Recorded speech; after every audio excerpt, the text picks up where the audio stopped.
introduce our punk rockers to you today. This is Natalie sitting next to me, born and raised here in New York City, graduated from the Hewitt School for Girls on the Upper East Side, currently a junior at NYU. Her boyfriend is the leader of the band Murphy's Law. His name is Jimmy Gestapo, and you just waved to Jimmy, right? Jimmy's in Astoria right now. Okay.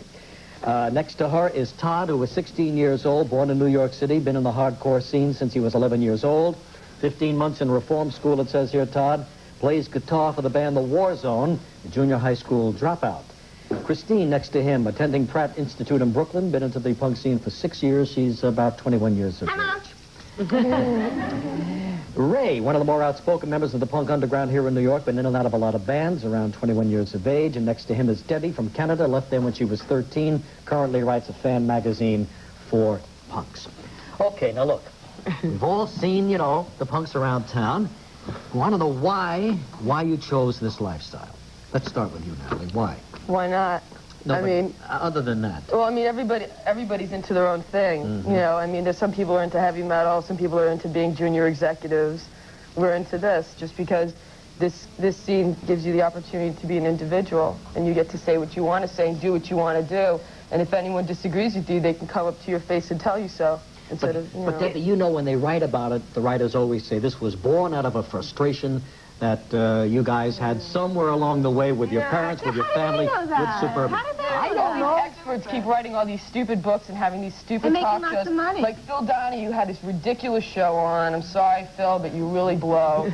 And all he did was put words in our mouths. He kept coming up and going, "You hate your parents, right? You hate your parents. You're all fascist Nazis, right? Right?" And we're like, "Where are you getting this from, Phil?" Well, he's getting it from the same place we get it from what we read about. Well, where do you read these things? Well, New York Magazine for one. Okay, let's start with that. That was just out a couple months ago. Peter Blounder should not be allowed to write for Bazooka Bubblegum Comics. Guy's completely incompetent journalist. Well, then tell me where it comes from, because it is kind of an eccentric way of life. You know what it is? These people get these ideas. All right, we're going to do this great story on this, like, bizarre cult, right? And they go down to bars, and they eavesdrop in on conversations, and then they don't even print the whole truth. What they do is pick the most sensational, you know, stories. Sex, drugs, orgies, you know. I mean, like, the whole article is supposed to be on the music scene, and he ends up writing about my sex life. Who cares about my sex life? I do. Oh, well, we do. But, you know, in the 50s, the beatniks, even though it's like you're revolting against something, perhaps, there still is a conformity. You can see that you all basically have things in common. You do look alike. How can you say that it's an individual expression when there truly are? Your hair is basically the same, and you have tattoos and things. I don't have any tattoos. Well, but it's obvious meeting that. I don't think I look like Debbie, and I don't think I look like But it's the same way you guys all think that you're all You guys look a lot more alike than we do. But you all look like something else. That's what I'm saying. Is there any difference? We all look alike, and you all look alike. We're more like a family. Yeah. You see, we look out We all for like one another. each other. I've been taking care of him for like 5 years, and like it's like my brother, you know. And like, I don't even like if I didn't know her and I saw her in the street, and just 'cause she's into punk or hardcore, and she was like, you know, need some food or something, I just buy for her because we're like a big family. You don't find that in like heavy metal and a lot of other kinds of music. Most of them are into drugs and like destruction and stuff. We're not into that. Like we all like look out for one another. What exactly are you into? Would you say hardcore? Well, see, like It's getting so cliche. yeah, hardcore. It gets like, you know. It's another label. It's really, I think it's just like the scene is not to be labeled. We don't want to be labeled. You know, we don't want to be, there's all these scenes like the yuppies, the preppies, the japs, the heavy metal kids. You know, we all ended up getting labeled because people have, in society, they have to classify you. They have to put you in a category because they have to explain you. If they can't explain you, then people start getting nervous. What are these kids up to? What's going on with them? All right, now do you go to NYU dressed like that? Yes. You do? Yes, I do.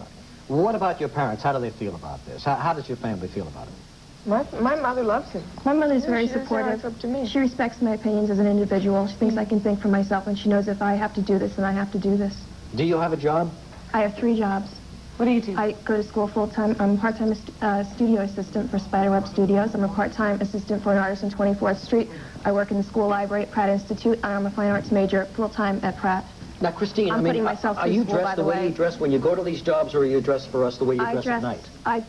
Since I've been in New York, I dress the way that I want to.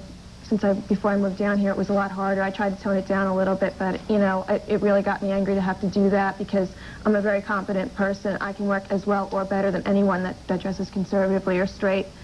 and that doesn't really have anything to do with So you're job not rebelling performance. against anybody. You just I'm chose just doing this. what I want to do. You're doing what you want to do. We'll pause. We'll come right back in a moment.